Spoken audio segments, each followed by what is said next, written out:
Oi pessoas, e aí, tudo bem com vocês? Vamos continuar a leitura do livro da Gênese e a gente parou no capítulo 16, a teoria da presciência. Página 303. Como é possível o conhecimento do futuro?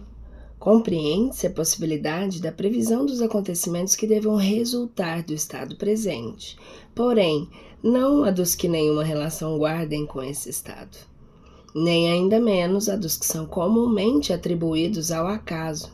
Não existem coisas futuras, dizem. Elas ainda se encontram no nada, pois como se há de saber que se darão?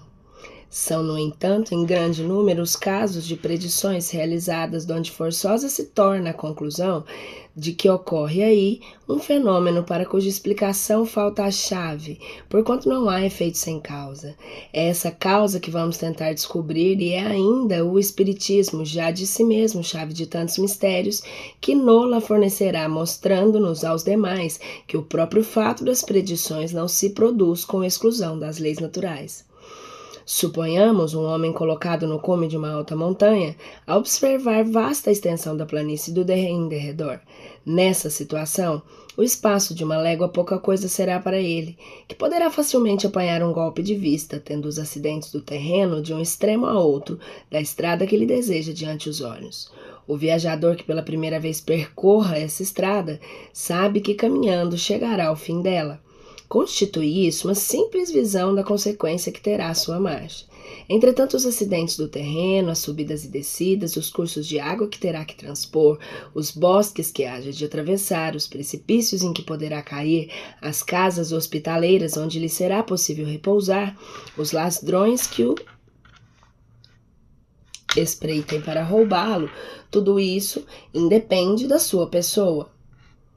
É para ele desconhecido o futuro, porque a sua vista não vai além da pequena área que o cerca. Quanto à duração média pelo tempo em que gasta em perlustrar o caminho, tirai-lhe dos pontos de referência, a duração desaparecerá. Para o homem que está acima da montanha e que o acompanha com o olhar, tudo aquilo está presente. Suponhamos que esse homem desce do seu ponto de observação e, indo ao encontro do viajante, lhe diz: em tal momento encontrarás tal coisa e serás cercado e serás atacado e socorrido. Estará predizendo o futuro, mas futuro para o viajante, não para ele, autor da previsão, pois que para ele esse futuro é presente. Se agora sairmos do âmbito das coisas puramente materiais e entrarmos pelo pensamento no domínio da vida espiritual, veremos o mesmo fenômeno produzir-se em maior escala. Os espíritos desmaterializados são como o homem da montanha. O espaço e a duração não existem para eles, mas a extensão e a penetração da vista são proporcionadas à depuração deles, à elevação que alcançaram na hierarquia espiritual. Com relação aos espíritos inferiores, aqueles são quais homens munidos de possantes telescópios, ao lado de outros que apenas dispõem dos olhos. Nos espíritos inferiores, a visão é circunscrita não só por eles e não só porque eles dificilmente podem afastar-se do globo a que se acham presos, como também porque a grosseria dos seus perispíritos lhe vela as coisas distantes, do mesmo modo que um nevoeiro oculta aos olhos do corpo. Bem se compreende, pois de conformidade com o grau de sua perfeição, possa um espírito abarcar um período de alguns anos, de alguns séculos, de muitos milhares de anos. Eu tô chutando a parede, gente. Foi mal. De muitos milhares de anos. Porquanto é um século em face do infinito. Vamos ver aqui. Diante dele, os acontecimentos não se desenrolam sucessivamente, como os incidentes da estrada diante do viajor. Ele vê simultaneamente o começo e o fim do período. Todos os eventos que nesse período constituem o futuro para o homem da Terra são o presente para ele, que poderia então vir dizer-nos com certeza, tal coisa acontecerá em tal época, porque essa coisa ela vê como o homem da montanha vê o que espera o viajante no curso da viagem. Se assim não procede, é porque poderia ser prejudicial ao homem o conhecimento do futuro, oferecimento que lhe pearia o livre-arbítrio, paralisá-lo-ia no trabalho em que lhe cumpre executar ao bem do seu progresso.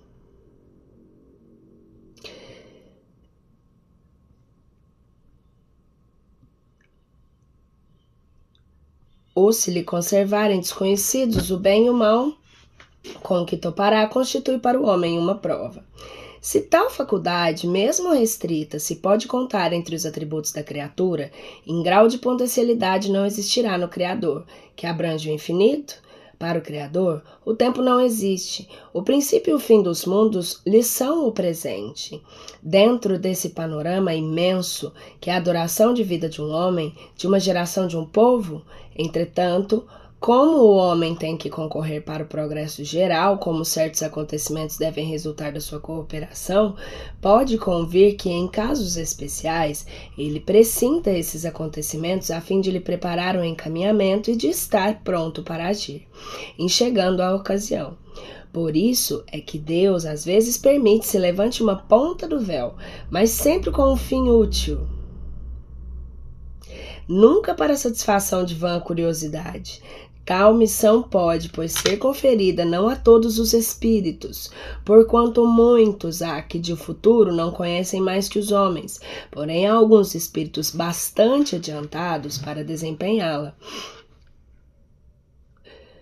Ora, é de notar-se que as revelações dessa espécie são sempre feitas espontaneamente, jamais, ou pelo menos muito raramente, em resposta a uma pergunta direta.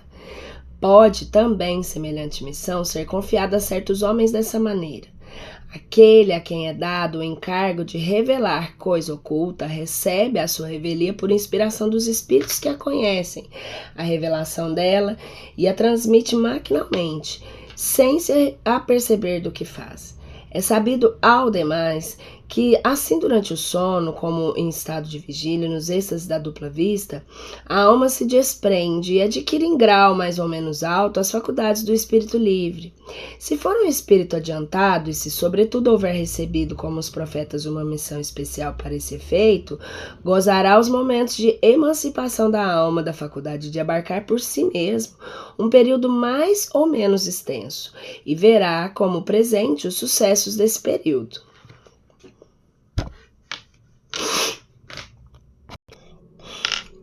Pode então revelá-los no mesmo instante ou conservar a lembrança deles ao despertar. Se os sucessos hajam de permanecer secretos, ele os esquecerá ou apenas guardará uma vaga intuição do que lhe foi revelado, bastante para o guiar instintivamente. É assim que, em certas ocasiões, essa faculdade se desenvolve providencialmente na iminência de perigos, nas grandes calamidades, nas revoluções, e é assim também que a maioria das seitas perseguidas adquire numerosos videntes. É ainda por isso que se veem os grandes capitães avançar resolutamente contra o inimigo, certos da vitória. Que homens de gênio como, por exemplo, Cristóvão Colombo, caminham para uma meta, anunciando previamente, por assim dizer, o instante em que a alcançarão. É que eles viram essa meta que para seus espíritos deixou de ser o desconhecido. Nada, pois, tem de sobrenatural o dom da predição, mais do que uma imensidade de outros fenômenos. Ela se funda nas propriedades da alma e na lei das relações do mundo visível e do mundo invisível, que o Espiritismo veio dar a conhecer.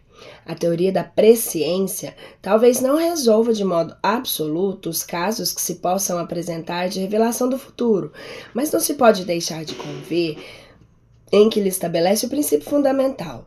Muitas vezes, as pessoas dotadas da faculdade de prever, seja no estado de êxtase, seja no sonambulismo, veem os acontecimentos como que desenhados num quadro, o que também se poderia explicar pela fotografia do pensamento.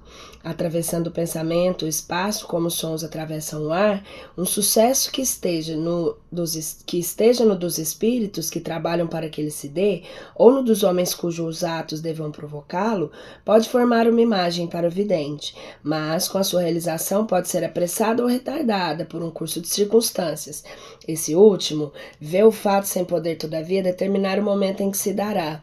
Não raro acontece que aquele pensamento não passa de um projeto, de um desejo que não se concretiza em realidade, onde frequentes erros de fato e de data nas previsões.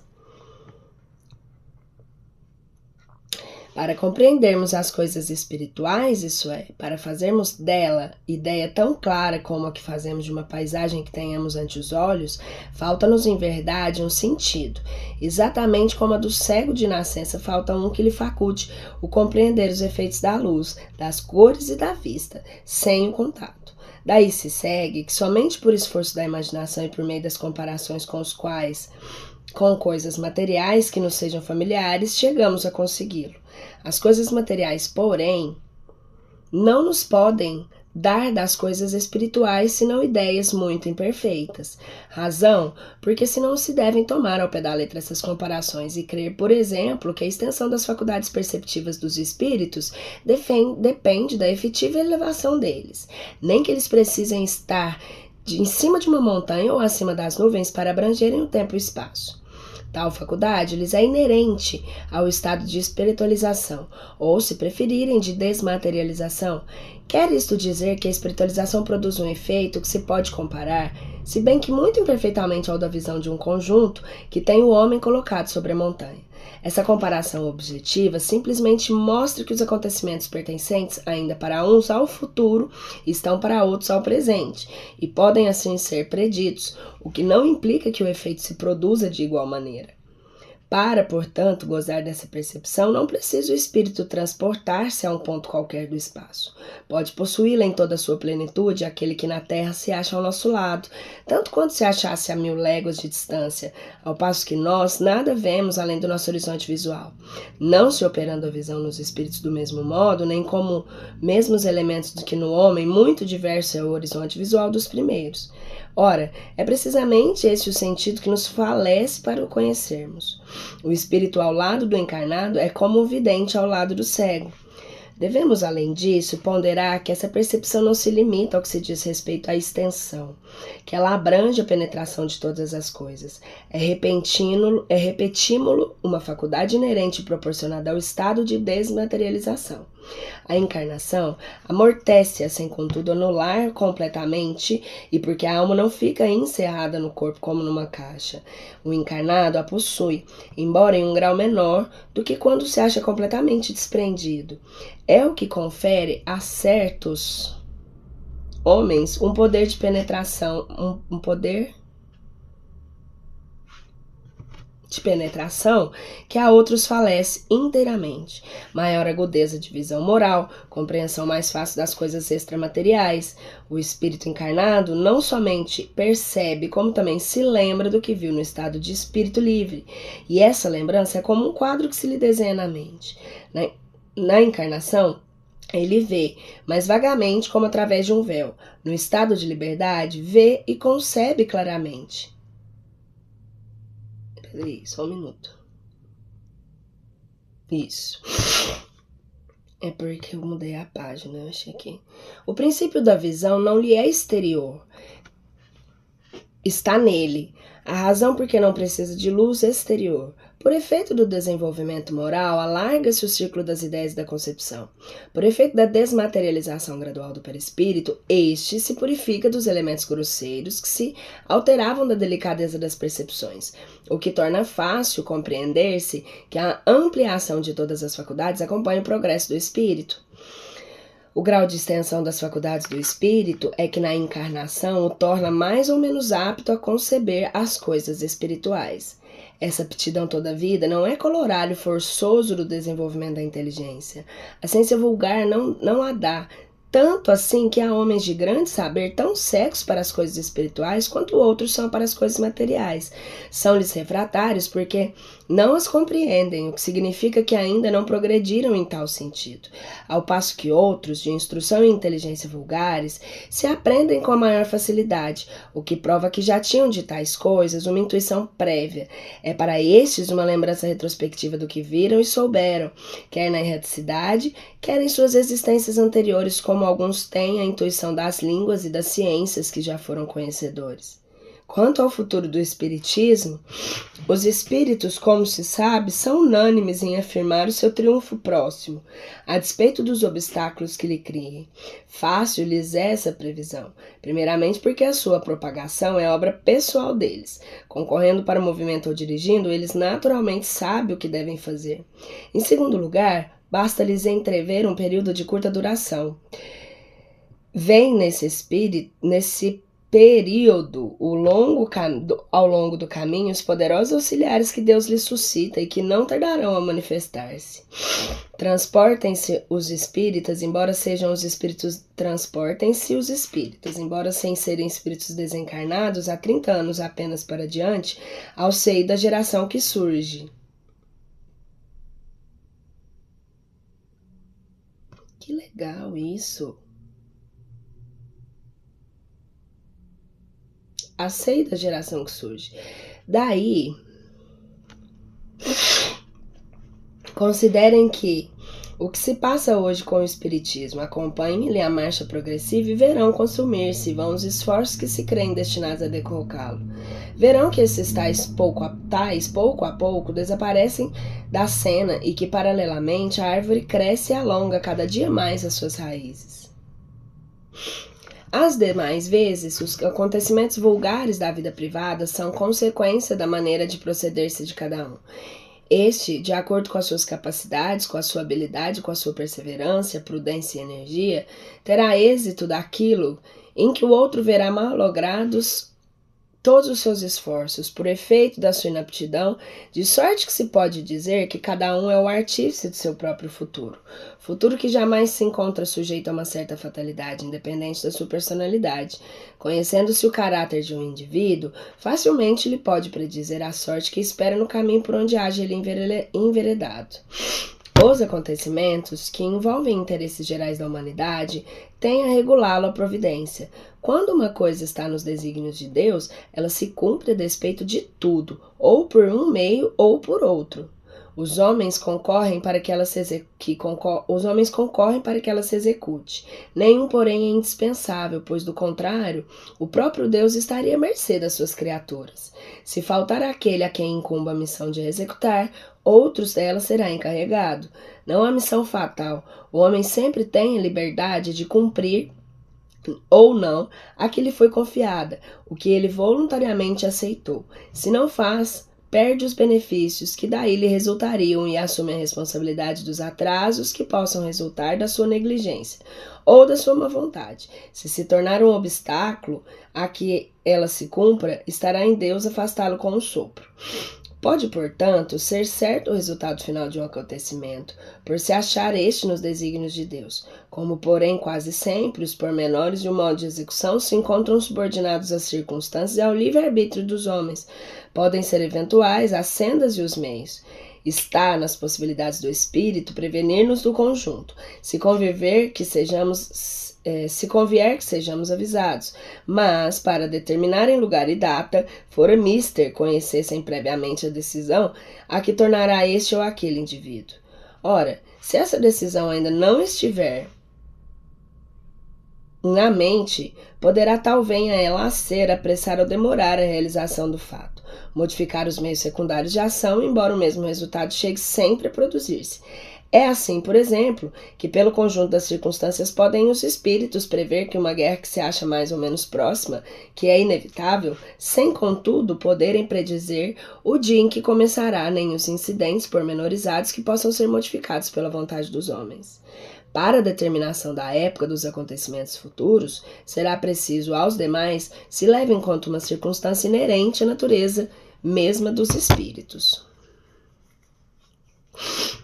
O tempo, como o espaço, não pode ser avaliado senão com o auxílio de pontos de referência que o dividam em períodos que se contem. Na Terra, a divisão natural do tempo em dias e anos a marcá-lo, levantar e o pôr do sol, assim como a duração do movimento de translação do planeta terreno. As unidades de medida do tempo necessariamente variam conforme os mundos, pois que são diferentes os períodos astronômicos. Assim, por exemplo, em Júpiter, os dias equivalem a 10 horas terrestres e os anos a mais de 12 anos dos nossos.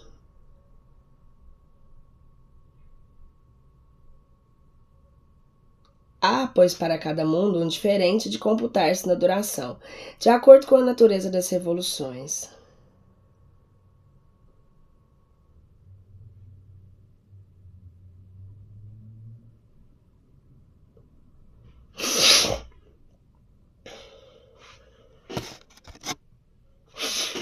Já haverá aí uma dificuldade para que os espíritos que não conheçam o nosso mundo determinem datas com relação a nós. Além disso, fora dos mundos não existem tais meios de apreciação.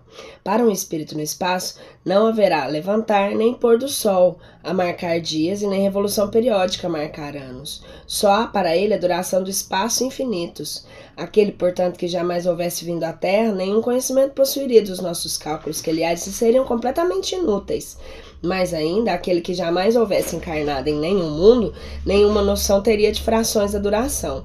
Quando um espírito estranho à Terra vem aqui manifestar-se, não pode assinar datas aos acontecimentos, senão identificando-se com nossos usos. Ora, isso sem dúvida lhe é possível, porém, a mais das vezes, sem nenhuma utilidade descobre essa identificação. Os espíritos que formam a população invisível do nosso globo, onde eles já vieram e de onde continuam a imiscuir-se na nossa vida, estão naturalmente identificados com os nossos hábitos, cuja lembrança conservam na erraticidade. Poderão, por consequente, com maior facilidade, determinar datas aos acontecimentos futuros, desde que os conheçam. Mas, além de que isso nem sempre lhes é permitido, eles vêm impedidos pela razão de que sempre as circunstâncias de minúcias estão subordinadas ao livre-arbítrio e à decisão eventual do homem. Nenhuma data precisa existe realmente, senão depois do acontecimento que se tenha dado. Eis aí porque as predições circunstanciadas não podem apresentar cunho de certeza e somente como prováveis devem ser acolhidas, mesmo que não tragam eiva que as torne legitimamente suspeitas. Por isso mesmo, os espíritos verdadeiramente ponderados nada nunca predizem para épocas determinadas, limitando-se a prevenir-se do seguimento das coisas que convenha conheçamos. Insistir por obter informes precisos é expor as mistificações dos espíritos levianos, que predizem tudo o que se queira, sem se preocuparem com a verdade, divertindo-se com os terrores e as decepções que causem. A forma geralmente empregada até agora nas predições faz delas verdadeiros enigmas, as mais das vezes indecifráveis. Essa forma misteriosa e cabalística que Nostradamus nos oferece, o tipo mais completo lhes dá certo prestígio perante o vulgo, que tanto mais valor lhes atribui quanto mais incompreensíveis se mostrem. Pela sua ambiguidade, elas se prestam às interpretações muito diferentes, de tal sorte que, conforme o sentido que se atribua a certas palavras alegóricas ou convencionais, conforme a maneira porque se efetue o cálculo singularmente complicado das datas e com um pouco de boa vontade, nela se encontra quase tudo o que se queira. Seja como for, não se pode deixar de convir que em algumas apresentam caráter sério e confundem pela sua veracidade. É provável que a forma velada tenha tido, em certo tempo, a sua razão de ser e mesmo a sua necessidade. Hoje as circunstâncias são outras e hoje já outras. O positivismo do século dar-se-ia mal com a linguagem sibilina. Daí vêm presentemente as predições que já não se revestem dessas formas singulares. Nada tem de místicas as que os espíritos fazem. Elas usam a linguagem de toda a gente como teriam feito quando vivos aqui na Terra, porque não deixam de pertencer à humanidade. Avisam-nos nas coisas futuras, pessoais ou gerais, quando necessário, na medida que a perspicácia de que são dotados, como fariam conselheiros e amigos. Suas previsões, pois são antes advertências de que predições propriamente ditas, as quais implicariam numa fatalidade absoluta.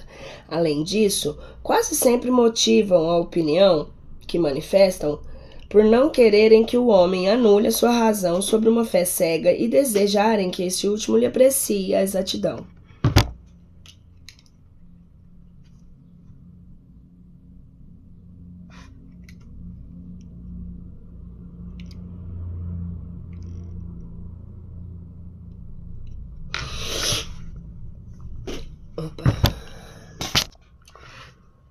A humanidade contemporânea também conta seus profetas.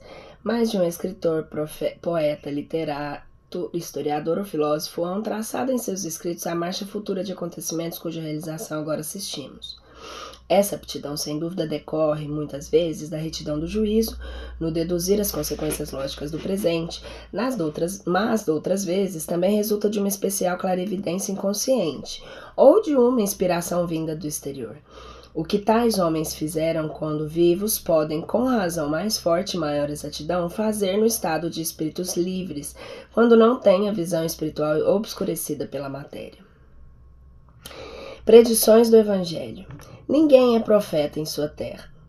Tendo vindo à sua terra natal, instruía-os nas sinagogas, de sorte que, tomados de espanto, diziam: de onde lhe vieram essa sabedoria e milagres? Não é filho daquele carpinteiro? Não se chama Maria, sua mãe, seus irmãos Tiago, José, Simão e Judas?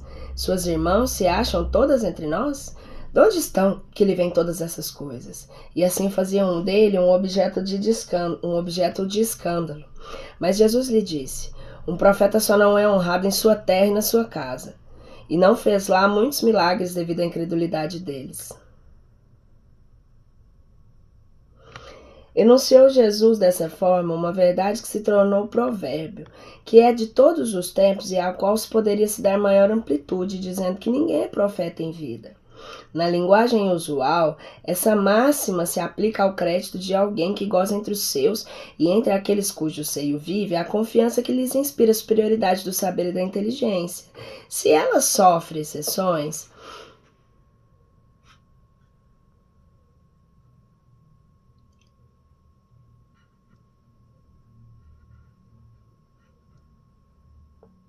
são raras e estas, em nenhum caso, são absolutas. O princípio de tal verdade não reside em uma consequência natural de fraqueza humana e pode explicar-se desse modo. O hábito de se verem desde a infância em todas as circunstâncias ordinárias da vida estabelece entre os homens uma espécie de igualdade material que, muitas vezes, faz que a maioria deles se negue a reconhecer a superioridade moral num de quem foram companheiros ou comensais, que saiu do mesmo meio que eles e cujas primeiras fraquezas todos testemunharam. Sofre-lhes o orgulho, como o terem de reconhecer o ascendente do outro. Quem quer que se eleve acima do nível comum está sempre em luta com o ciúme e a inveja. Os que se sentem incapazes de chegar à altura e em aquele que se encontra esforçam-se para rebaixá-lo por meio da difamação, da maledicência e da calúnia. Tanto mais forte gritam, quanto menores se acham, crendo que se engrandecem e eclipsam pelo arruído que promovem. Tal foi e será a história da humanidade, enquanto os homens não houverem compreendido a sua natureza espiritual e alargado seu horizonte moral. Por aí se vê semelhante preconceito, é próprio dos espíritos acanhados e vulgares, que tomam suas personalidades por ponto de afeição de tudo. Do outro lado, toda a gente em geral faz dos homens apenas conhecidos pelo espírito um ideal que cresce à medida em que os tempos e lugares vão se distanciando. Eles são como que despojados de todo o cunho de humanidade. Parece que não devem ter falado nesse sentido como os demais, que a linguagem de que usaram e seus pensamentos hão de ter ressoado constantemente no diapasão da sublimidade, sem lembrarem os que tal imaginam que o espírito não poderia permanecer constantemente em estado de tensão e de perpétua superexcitação. No contato da vida privada, vê-se por demais que o homem material, em superioridade moral, num de quem foram companheiros ou comensais, que saiu do mesmo meio deles e cujas primeiras fraquezas todos testemunharam. Sofre-lhes o orgulho com o terem de reconhecer o ascendente do outro. Quem quer que se eleve acima do seu nível comum está sempre em luta com o ciúme e a inveja. O que se sentem incapazes de chegar à altura em que aquele que se encontra esforçam-se para rebaixá-lo, por meio da difamação, da maledicência e da calúnia.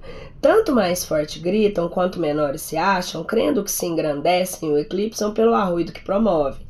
Tal foi e será a história da humanidade, enquanto os homens não houverem compreendido a sua natureza espiritual e alargado o seu horizonte moral. Por aí se vê que semelhante preconceito é próprio dos espíritos acanhados e vulgares. Nossa, eu reli isso aqui, gente, isso era importante, então, que toma sua personalidade, sua feição de tudo. Ai, meu Deus. Depois da morte, nenhuma comparação mais sendo possível, unicamente o homem espiritual subsiste, tanto maior parece.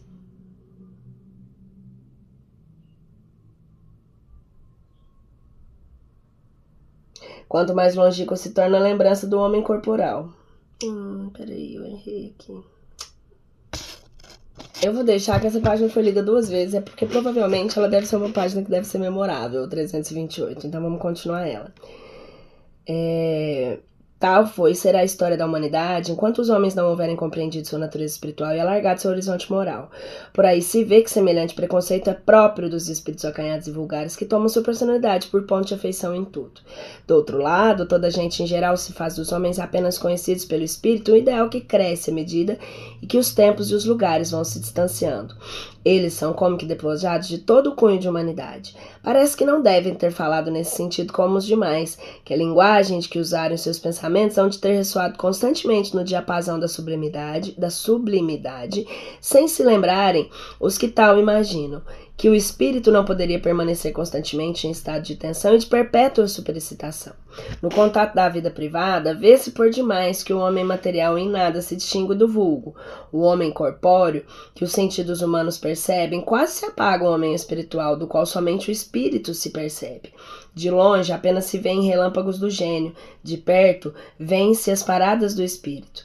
Depois da morte, nenhuma comparação mais sendo possível unicamente, o homem espiritual subsiste e tanto maior parece, quanto mais longínqua se torna a lembrança do homem corporal. É por isso que aqueles cuja passagem pela terra se assinalou por obras de real valor são mais apreciados depois dos mortos do que quando vivos. São julgados com mais imparcialidade, porque já tendo desaparecido os invejosos e ociosos, cessaram os antagonismos pessoais. A posteridade é juiz desinteressado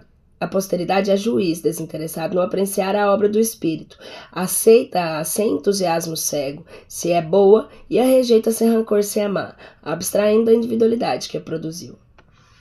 Tanto menos podia Jesus escapar às consequências desse princípio inerente à natureza humana, quanto pouco esclarecido era o meio em que ele vivia, meio esse constituído de criaturas votadas inteiramente à vida material. Nele, seus compatriotas apenas viam o filho do carpinteiro, o irmão de homens tão ignorantes quanto ele, e assim sendo não percebiam que lhe dava superioridade e o investia do direito de o censurar. Verificando então que a sua palavra tinha menos autoridade sobre os seus, que o desprezavam do que sobre os estranhos, preferiu pregar para os que os escutavam, aos quais inspirava simpatia. Pode-se fazer ideia dos sentimentos que, para que com ele nutriam os que lhe eram apresentados, pelo fato de que seus próprios irmãos, acompanhados de sua mãe, foram a uma reunião onde ele se encontrava, para dele se apoderarem, dizendo que ele perdera o juízo. Assim, de um lado, os sacerdotes e os fariseus acusavam-o de trabalhar pelo demônio, de outro, era taxado de louco pelos seus parentes mais próximos. Não é o que se dá em nossos dias em relação aos espíritas, e deverão esses queixar-se de que eles são concidadãos não os tratarem melhor do que os que Jesus os tratavam? O que há de estranhável é que, no século XIX, no seio das nações civilizadas, se deu que há 2000 anos nada tinha de espanto por parte do povo ignorante. Morte e paixão de Jesus. Todos ficaram admirados do grande poder de Deus, e estando todos presa de admiração pelo que Jesus fazia, que disse ele a seus discípulos: guardai bem os vossos corações os que vou dizer. O Filho do Homem tem que ser entregue às mãos dos homens. Eles, porém, não entendiam essa linguagem. Eles lhe era de tal modo oculta que nada compreendiam daquilo e temiam mesmo interrogá-lo a respeito, né? A partir de então, começou Jesus a revelar a seus discípulos que tinha que ir a Jerusalém, que aí tinha que sofrer muito à parte dos senadores, dos escribas, dos príncipes dos sacerdotes, que tinha que ser como um morto de ressuscitar ao terceiro dia. Estando na Galiléia, disse Jesus, o Filho do Homem tem que ser entregue às mãos dos homens. Estes lhes darão a morte, ele ressuscitará ao terceiro dia, o que afligiu externamente. Essas duas passagens foram Mateus, capítulo 16, versículo 21, e essa última, Mateus, capítulo 17, 21 e 22. Agora Mateus 20, capítulo 17 a 19. Ora, vindo Jesus a Jerusalém, chamou parte dos 12 discípulos e lhes disse: vamos para Jerusalém. O Filho do Homem será entregue aos príncipes dos sacerdotes e aos escribas como condenação da morte, e o entregarão aos gentios a fim de que o tratem com zombarias, o açoitem e crucifiquem. Ele ressuscitará no terceiro dia. Em seguida, tomando parte dos 12 apóstolos, disse Jesus: eis que vamos a Jerusalém, e tudo que os profetas escreveram acerca do Filho do Homem vai cumprir-se. Porquanto ele será entregue aos gentios, zombarão dele, açoitá-lo-ão e escarrarão no seu rosto. Depois que o tiverem açoitado, matá-lo-ão, e ele ressuscitará no terceiro dia. Mas eles nada compreenderam de tudo isso. Aquela linguagem lhes era oculta e não entendiam o que ele lhes dizia. Lucas, capítulo 18, 31 a 34. Ora, tendo concluído esses discursos, Jesus disse aos seus discípulos: Sabeis que a Páscoa se fará daqui 2 dias e que o Filho do Homem será entregue para ser crucificado? Ao mesmo tempo, os príncipes dos sacerdotes, os anciãos e os povos se reuniram na corte do sumo sacerdote chamado Caifás. Entraram a consultar-se mutuamente à procura de um meio de apoderarem habilmente de Jesus e de fazê-lo morrer. E diziam: é absolutamente necessário que não seja durante a festa, para que não se levante qualquer tumulto no seio do povo. No mesmo dia, alguns fariseus vieram dizer-lhe: vai-te, sai deste lugar, pois Herodes quer dar-te a morte. E ele respondeu: Ide dizer a essa raposa: ainda tenho que expulsar demônios e restituir a saúde dos doentes hoje e amanhã. No terceiro dia serei consumado. Lucas capítulo 13, versículo 31 e 32.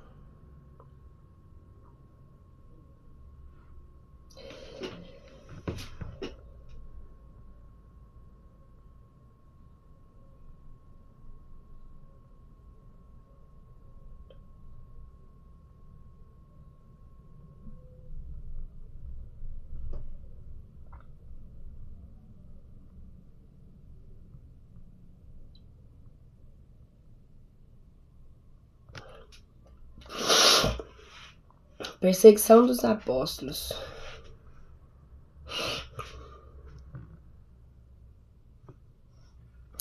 Guardai-vos dos homens, porquanto eles vos farão comparecer nas suas assembleias e vos farão açoitar nas suas sinagogas. Sereis apresentados por minha causa e aos governadores e aos reis para lhes servir de testemunha, bem como as nações. Mateus capítulo 10, versículo 17 e 18. Eles os expulsarão das sinagogas, e vem o tempo em que aquele que vos fizer morrer julgará coisa agradável a Deus. Tratar-vos-ão desse modo, porque não conhecem nem a teu Pai, nem a mim. Ora, digo-vos essas coisas, a fim de que, quando houver chegado o tempo, vos lembreis do que eu vos disse. João, capítulo 16, versículo 1 a 4. Sereis traídos e entregues aos magistrados por vossos pais e mães, por vossos irmãos, por vossos parentes, por vossos amigos, e darão a morte a muitos de vós. Sereis odiados de toda a gente por causa do meu nome. Entretanto, não se perderá de um só cabelo da sua cabeça. Pela vossa paciência que possuireis almas. Lucas, capítulo 21, versículo 16 a 19. Capítulo 13. Em verdade vos digo, que quando éreis mais moços, vos cingieis a vós mesmos e ieis onde queríeis. Mas quando fordes velhos, estendereis as mãos, e o outro vos cingirá e conduzirá onde não quereis ir. Ora, ele dizia isso para assinalar de que morte Pedro havia de glorificar a Deus.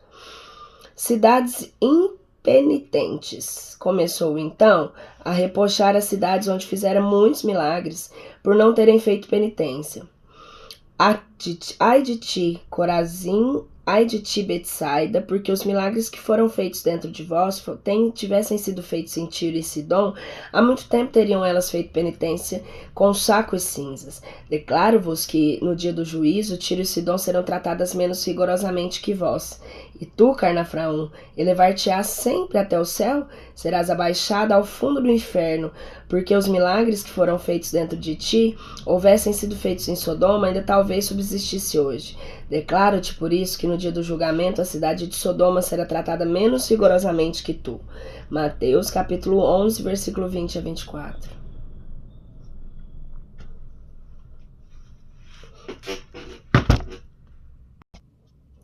Ruína do Templo de Jerusalém. Quando Jesus saiu do templo para ir embora, seus discípulos se acercaram dele para lhe fazerem notar a estrutura e a grandeza daquele edifício. Ele, porém, lhes disse: Vedes todas essas construções? Digo-vos em verdade que serão de tal maneira destruídas que não ficará pedra sobre pedra. Em seguida, tendo chegado perto de Jerusalém, contemplando a cidade, ele chorou por ela, dizendo: se ao menos nesse dia, que ainda te é concedido, reconhecesses aquele que te pode proporcionar a paz. Mas agora tudo isso se acha oculto aos teus olhos. Tempo virá, pois para ti, desgraçado, em que teus inimigos te cercarão as trincheiras, te encerrarão e apertarão de todos os lados, em que te deitarão por terra, e a ti e aos seus filhos que estarão dentro de ti, não te deixarão pedra sobre pedra, porque não reconheceste o tempo em que Deus te visitou. Lucas capítulo 19, 41 e 44. Entretanto, é preciso que eu continue a andar hoje de manhã e o dia seguinte, porquanto é necessário que nenhum profeta sofra durante a morte noutra parte, que não em Jerusalém. Jerusalém, Jerusalém, que mata os profetas e apedrejas os que te são enviados. Quantas vezes hei querido reunir teus filhos, como uma galinha reúne sobre as asas os seus pintinhos e não o quiseste. Aproximaste o tempo em que vossa casa ficará deserta. Ora, eu em verdade vos digo que doravante não me tornareis a ver até que digais: bendito seja o que vem em nome do Senhor. Lucas capítulo 13 a 35. Capítulo 13, versículo 33 a 35. Quando virdes um exército cercando Jerusalém, sabei que está próxima a sua destruição. Fujam para as montanhas os que estiverem na Judéia, retirem-se os que estiverem dentro dela, e nela não entrem os que estiverem na região circunvizinha. Porquanto esses dias serão os da vingança, a fim de que se cumpra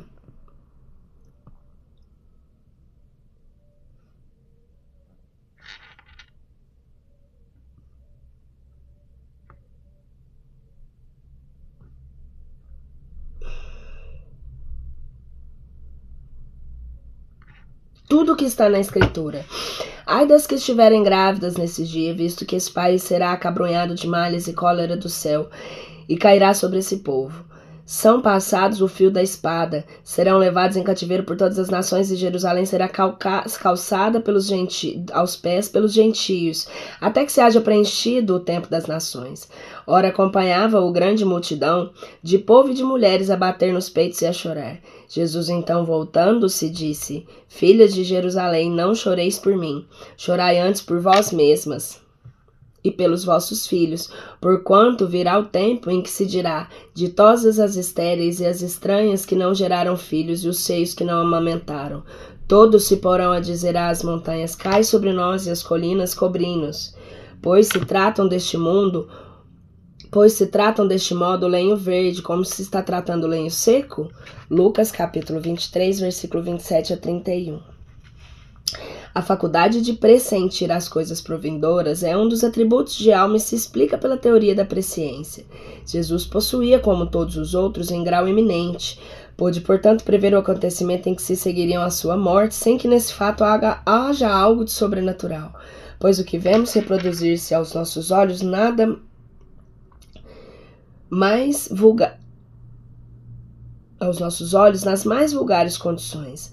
Não é raro que os indivíduos anunciem com precisão o instante em que morrerão. É que a alma deles, no estado de desprendimento, está com o homem da montanha. Abarca a estrada a ser percorrida e lhe vê o termo. Tanto mais assim havia dar-se com Jesus, quando, tendo consciência da missão que viera desempenhar, sabia que a morte no suplício, assim como a penetração do pensamento, haviam de mostrar-lhe as circunstâncias e a época fatal. Pela mesma razão, poderia prever a ruína do templo, a de Jerusalém, as desgraças que se iam abater sobre seus habitantes e a dispersão dos judeus.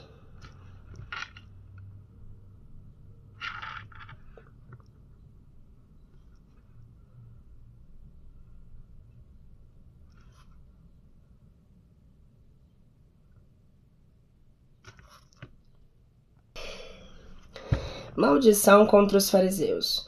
Vendo muitos fariseus e saduceus que acorriam para ser batizados, lhes disse: raças de víboras, quem vos ensinou a fugir da cólera que há de cair sobre vós? Produzi então dignos frutos de penitência. Não penseis em dizer de vós para convoscos: temos Abraão por aí. Porquanto eu vos declaro que Deus pode fazer dessas próprias pedras que nasçam filhos a Abraão.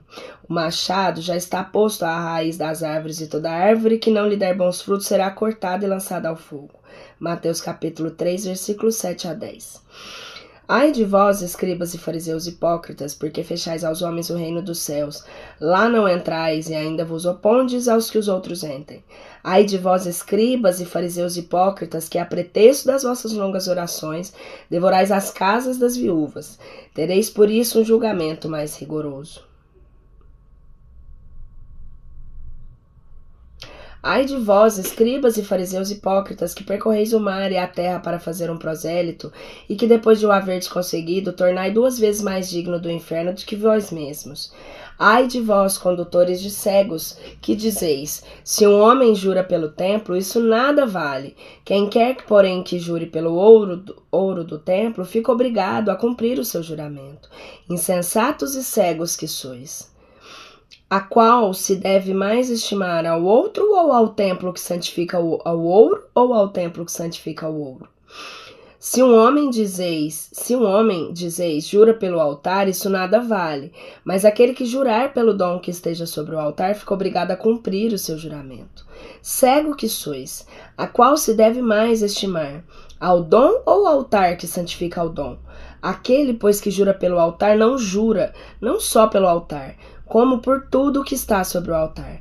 E aquele que jura pelo templo, jura por aquele que o habita. E aquele que jura pelo céu, jura pelo trono de Deus, e por aquele que aí se assenta.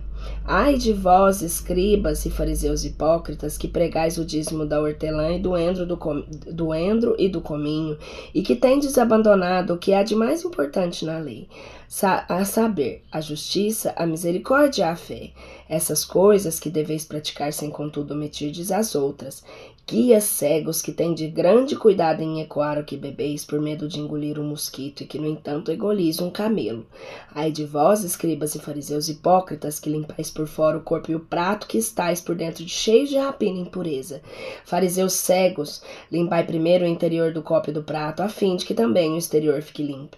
Ai de vós, escribas e fariseus hipócritas, que vos assemelhais a sepulcros caiados, e que por fora parecem belos aos olhos dos homens, mas que por dentro estão cheios de ossadas, de mortos e de da espécie de podridão, Assim, por fora pareces justos, enquanto que por dentro estáis cheios de hipocrisia e iniquidade. Ai de vós, hipócritas e escribas e fariseus hipócritas, que erigis túmulos aos profetas e adornais os monumentos dos justos, e que dizeis, se existíssemos nos tempos de nossos pais, não teríamos associado a eles para derramar o sangue dos profetas. Acabais, pois, assim de encher, na medida de vossos pais, serpentes, raça de víboras, como podereis evitar a condenação ao inferno? Eis que vou enviar-vos aos profetas, homens de sabedorias e escribas, e matareis uns, e crucificareis outros, e açoitareis outros nas vossas sinagogas, e perseguireis da cidade em cidade, a fim de que recaia sobre vós todo o sangue inocente que ha sido derramado na terra, desde o sangue de Abel, justo até o de Zacarias, filho de Baraquias, que matasse entre o templo e o altar. Digo-vos em verdade que tudo isso virá a recair sobre essa raça que existe hoje. Mateus capítulo 23, versículo 13 a 36.